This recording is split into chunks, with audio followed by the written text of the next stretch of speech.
Rhythm Moods 3 in the key of C.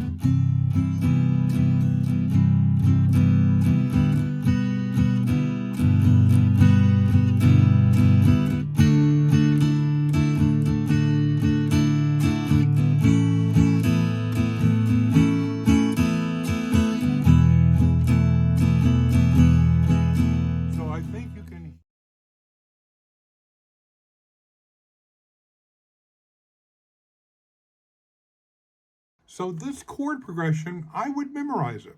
I think you could get a lot out of it. But we could start with the secondary chord, and if you wanted to mix up your chord progression where you're kind of telling yourself, I'm going to do the major 7 first, and then when I go to the G, I'm going to do the G6 to the major 7, then the D9, I'm going to start with the D9 to the D, maybe the A, I go A to the A9, and then whatever you want to do with the E. So you could mix things up. So you're getting into the open chords and getting them to sound good. I think all of these are nice, moody chords. Now we have to do something with the rhythm. Once you've got the chords going, now it's time to start the expression, to get into our moods and feelings, to get the heart into the strum.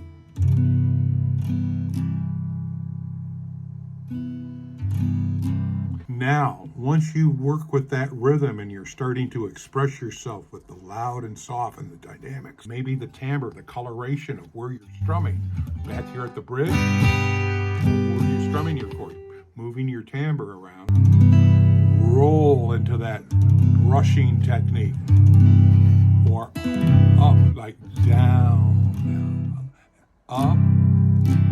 Now that could be sharp, or it could be slower, but and down, down, up, up, down.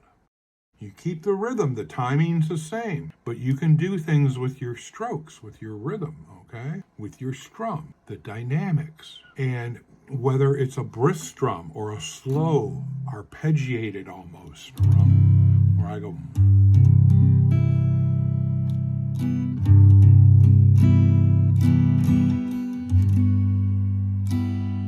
brisk.